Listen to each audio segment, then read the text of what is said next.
Hey guys, in this video I'll show you an easy way to take out Gloom Hands, and you don't need to waste a bunch of bombs and arrows to do it. You'll need a decent amount of energy, 4 bars works fine for me, and a cannon or two. It also really helps to have the Zonai armor since it reduces the cost of each cannon fire by half. I'll give tips after the explanation. Each cannon shot works like a bomb explosion, but it doesn't consume your bombs.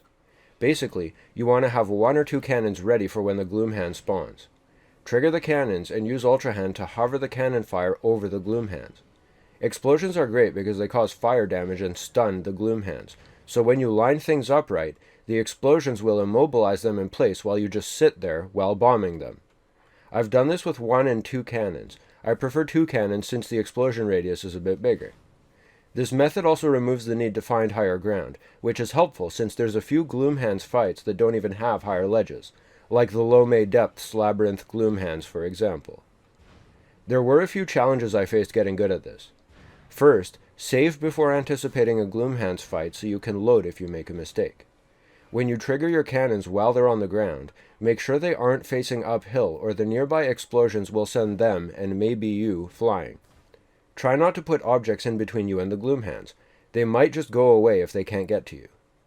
It's best to have a clear path for them to get to you. They just can't because they're stunned from the cannon fire. Equip your Zonai armor when you get things running since it makes it much easier to ensure you have enough energy for the cannons. You can just finish the Gloom Hands off with bombs if you need though, and you can boost your energy with consumables if needed too. When you're hovering the cannons over the Gloom Hands, correct where the cannons are hovering if they aren't hitting all 5 hands. It's a complication if you have to deal with 1 hand after the rest are gone, and the others can respawn too. Try to beat them all together. Don't hover any Zonai devices too low within the reach of the hands. This is one of the enemies that can dispel Zonai devices by touching them. I recorded 4 clips from 4 different Gloom Hands fights. I'll let the rest play out. Thanks for watching, and hope this helps someone out there. Peace.